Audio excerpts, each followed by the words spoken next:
जय हिंद दोस्तों। आशा करता हूँ आप सब लोग बहुत अच्छे होंगे, तैयारी बहुत अच्छी चल रही होगी। और जो भी लोग यूपी की एसआई की तैयारी कर रहे हैं, तो मैंने देखा है कि कई लोगों का कॉमन एक डाउट होता है कि जो लोग ओ लेवल का डिप्लोमा किए होते हैं और जिन लोगों ने कोई डिप्लोमा या डिग्री या कुछ भी किया होता है, उसके समकक्ष क्या क्या मान होगा, या मतलब इसके अलावा कोई और कंप्यूटर कोर्स किया है, किसी ने बीसीए किया है, किसी ने एमसीए किया है, किसी ने बीटेक किया है, किसी ने डिप्लोमा किया हुआ है, तो क्या ये सब मान होंगे या नहीं होंगे। तो अपने उत्तर प्रदेश शासन द्वारा एक गाइडलाइन जारी हुई थी, जब भी ये फॉर्म आया था एक गाइडलाइन जारी हुई थी कि इसके जो ओ लेवल के समकक्ष कौन कौन से कोर्सेज होंगे, जो आपको ओ लेवल के समकक्ष माना जाएगा जिन कोर्सेज को। तो ये वीडियो उसके रिलेटेड ही है और इसमें आपको मैं पूरी जानकारी दूंगा कि कौन कौन से कोर्स होंगे जो ओ लेवल के समकक्ष माने जाएंगे। तो चलिए चलते हैं अपनी स्क्रीन की तरफ और देखते हैं एक जो मेरे पास पीडीएफ है, और उसमें आपको नंबर बाई नंबर मैं डिस्कस करूँगा कि कौन कौन से कोर्सेज हैं जो इसके समकक्ष माने जाएंगे। तो चलिए देखते हैं। और मैंने एक आपको पीडीएफ ओपन करके रखा है। इस जो पीडीएफ है इसको हम बोलते हैं जियो। इसको जियो का फुल फॉर्म है गवर्नमेंट ऑर्डर। तो जो भी हमारा ऑर्डर जारी होता है उत्तर प्रदेश शासन द्वारा, जो भी ऑर्डर जारी होता है वो आप उसकी प्रमाणिकता भी चेक कर सकते हैं। और ये प्रमाणिकता आप जो एक वेबसाइट है शासनादेश.up.gov.in, उस वेबसाइट पर जाकर आप ये संख्या डालेंगे तो आपको उसका प्रमाणिकता भी आप वेरीफाई कर सकते हैं कि ये वहाँ अवेलेबल है या नहीं है। तो जो भी हमारे जियो जारी होते हैं, जो भी ऑर्डर जारी होते हैं, वो वहाँ पर आपको मिल जाएंगे। देखिए ये जारी किया गया उत्तर प्रदेश शासन द्वारा। और अब चलिए नीचे बढ़ते हैं, देखते हैं कि इसमें क्या लिखा हुआ है। तो देखिए, तो आप देख सकते हैं ये जो जारी हुआ है वो कार्मिक अनुभाग 2, और जिस डेट को जारी हुआ है 5 मई 2022 को, और इसका विषय भी आप देख सकते हैं। विषय क्या लिखा हो, कंप्यूटर कोर्स ओ लेवल तथा उसकी समकक्षता निर्धारित किए जाने के संबंध में। तो ये जो है पूरा जो डॉक्यूमेंट है, इस आधार पर ही आपका ओ लेवल का सर्टिफिकेट या समकक्ष सर्टिफिकेट मान होगा। तो ये एक जो डॉक्यूमेंट है, जो गवर्नमेंट ऑर्डर है, वो एक कमेटी गठित हुई थी। आप देख सकते हैं श्री विशेष सचिव आईटी एवं इलेक्ट्रॉनिक्स विभाग एवं प्रबंधक निदेशक यूपी डेस्को उत्तर प्रदेश शासन, और ये श्री हरि प्रताप शाही विशेष सचिव कार्मिक विभाग द्वारा ओ लेवल कोर्स के समकक्ष कोर्स के निर्धारण के संबंध में। तो इसकी एक कमेटी गठित हुई थी। उस कमेटी में हमारे अधिकारी, हमारे जो भी इस फील्ड के विशेषज्ञ हैं, उन सबको शामिल किया गया था। और उस कमेटी में जो भी डिसीजन लिया गया वो डिसीजन आपके समकक्ष है इस गवर्नमेंट ऑर्डर में। आप इसका एक एक पॉइंट देखिए, और जो भी सारा पॉइंट है, जो भी सारे मान सर्टिफिकेट है, वो यहाँ पर दिए गए हैं और इसमें सारी बातें एक अच्छे ढंग से बताई गई हैं। तो आप देखिए यहाँ पर ओ लेवल की समकक्षता का निर्धारण का प्रस्ताव किया गया जो निम्नवत है। तो नंबर 1 पॉइंट पे चलते हैं। नंबर 1 पॉइंट में आपका दिया गया है कि केंद्र राज्य सरकार के किसी बोर्ड, विश्वविद्यालय, यूजीसी, एआईसीटीई, नाइलेट से मान्यता प्राप्त सरकारी या प्राइवेट संस्था से कम 1 वर्ष की अवधि का ओ लेवल पाठ्यक्रम उत्तीर्ण हो। कहने का मतलब है कि आपने किसी सरकारी से या निजी संस्था से ओ लेवल का सर्टिफिकेट प्राप्त किया है, जो इंस्टीट्यूट है आपका मान्यता प्राप्त होना चाहिए। जो गवर्नमेंट द्वारा स्थापित संस्थाएं हैं, जैसे यूजीसी है, विश्वविद्यालय है, बोर्ड है, एआईसीटीई है, इन सबसे नाइलेट से मान्यता प्राप्त होना चाहिए, जिस संस्था से आपने वो सर्टिफिकेट लिया हुआ है ओ लेवल का। ओके, और कम से कम 1 वर्ष की अवधि का होना चाहिए। राइट, तो नंबर 1 पॉइंट क्लियर होगा आपको। नंबर 2 पॉइंट पे चलते हैं। नंबर 2 पॉइंट में बोला गया है कि केंद्र राज्य सरकार की किसी बोर्ड, विश्वविद्यालय, यूजीसी, एआईसीटीई, नाइलेट से मान्यता प्राप्त सरकारी निजी संस्था से 10+2 के उपरांत कंप्यूटर में कम से कम 1 वर्ष की अवधि का निम्नलिखित पाठ्यक्रम उत्तीर्ण हो। तो 10+2 आपने कर लिया, उसके बाद किसी संस्था से या किसी भी इंस्टीट्यूट से, सरकारी या प्राइवेट हो, जिस इंस्टीट्यूट से आपने कोई निम्नवत जो डिप्लोमा दिए हुए हैं या निम्नवत जो कोर्सेज दिए हुए हैं, अगर वो आपने 1 वर्ष की अवधि का जो कोर्स है प्राप्त किया हुआ है और उस इंस्टीट्यूट को मान्यता प्राप्त है, तो वो कुछ मान होगा, वो सारे ओ लेवल के समकक्ष होंगे। और जो पाठ्यक्रम है वो नीचे दिखाए गए हैं, मतलब आप देख सकते हैं नीचे सारे पाठ्यक्रम दिखाए गए हैं। आप देखिए नंबर 1 पे लिखा हुआ है DOAP, diploma in office automation and publishing. और number 2 DOMA, diploma in office management application. Number 3 ADC, advance diploma in computer, ADCA, advance diploma in computer application.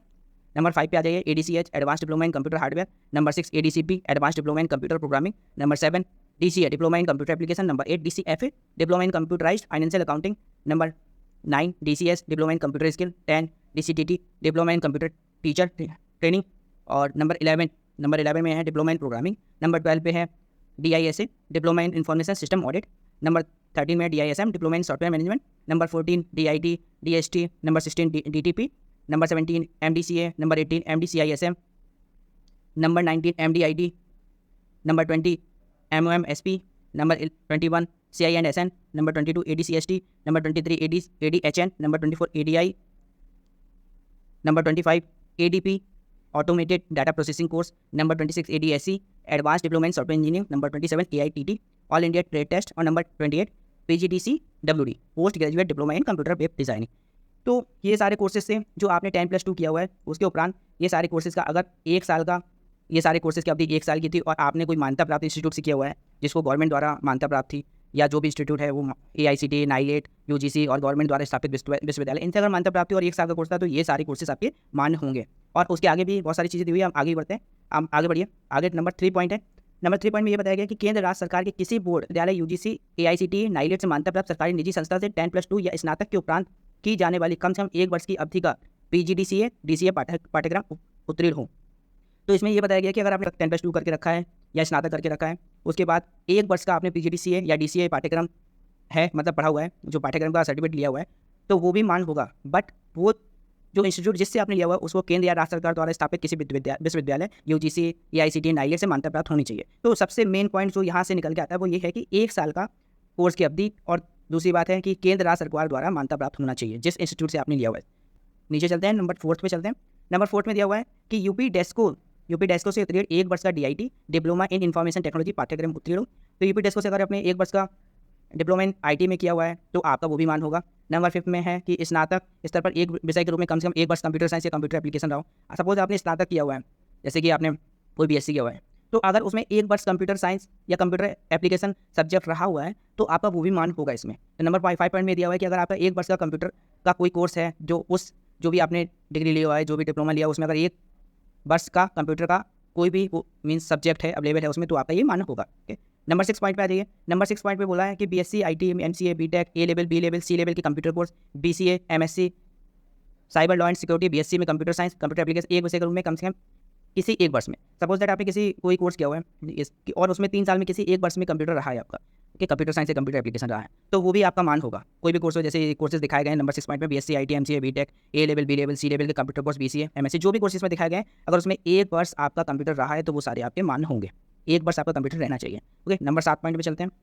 तो नंबर 7 पॉइंट में बताया गया केंद्र राज्य सरकार की किसी बोर्ड, विश्वविद्यालय, UGC, AICTE, नाइलेट से मान्यता प्राप्त गवर्नमेंट प्राइवेट संस्था से हाई स्कूल के उपरांत कम से कम 1 वर्ष की अवधि का कंप्यूटर में डिप्लोमा उत्तीर्ण हो। किसी भी प्राइवेट संस्था से अगर आपने हाई स्कूल के उपरांत कम से कम 1 वर्ष की अवधि का कंप्यूटर में डिप्लोमा उत्तीर्ण किया हुआ है, तब भी ये O लेवल के समकक्ष आपका माना जाएगा। नंबर 8 पॉइंट आप देख लीजिए।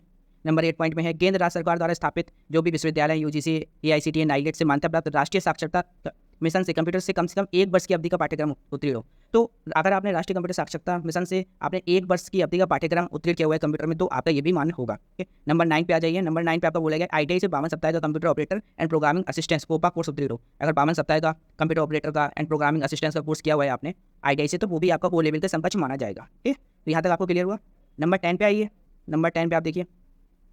नंबर 10 पे आपको बोला गया है कि केंद्र राज्य सरकार के किसी बोर्ड, विश्वविद्यालय, UGC, AICTE, नाइलेट से मान्यता प्राप्त सरकारी निजी संस्था से 3 वर्ष diploma in computer engineering, IT, electronics engineering उत्तीर्ण हो। तो मतलब कहने का मतलब है कि अगर आपने कोई डिप्लोमा लिया है जिसको केंद्र या राज्य सरकार द्वारा मान्यता प्राप्त है, वो डिप्लोमा का यहाँ नाम दिया है diploma in computer engineering, IT, electronics engineering, तो वो भी मान होगा आपका। अगर O लेवल के समकक्ष ये माना जाएगा अगर आपने ये डिप्लोमा लिए हुए। तो ये कुछ पॉइंट थे, जो 10 पॉइंट मैंने आपको बताया, और इसके हिसाब से ही आपके जब DB होगा तो इसके हिसाब से ही आपके O लेवल के समकक्ष कोर्सेज को माना जाएगा। तो ये थे सारे पॉइंट जो मैंने आपके साथ डिस्कस किए O लेवल के समकक्ष इस गवर्नमेंट ऑर्डर के। मैंने सारे पॉइंट आपके साथ डिस्कस किए। आई होप आपको क्लियर हुआ होगा, और जो भी आपका DB होगा वो इसी शासनादेश, इसी गवर्नमेंट ऑर्डर के बिहाफ पे होता है। मीन्स जो भी पॉइंट है, जो जितने भी कोर्सेज हैं, अगर वो इसमें दिखाई जाते हैं, जो भी होते हैं, तो आपका O लेवल का समकक्ष आपका जरूर मान होगा। और इसके अलावा भी अगर आपको कोई डाउट होता है, कुछ भी कन्फ्यूजन होता है, तो मेरा कमेंट सेक्शन ओपन है, आप वहाँ पर जाके पूछ सकते हैं। इस PDF का लिंक भी मैं उस डिस्क्रिप्शन में शेयर कर दूँगा, जिससे कि आप एक बार इस PDF को गो थ्रू हो जाइए, जिससे भी एक बार अगर आप खुद भी पढ़ेंगे तो आपको बहुत सारी चीज़ें क्लियर होंगी।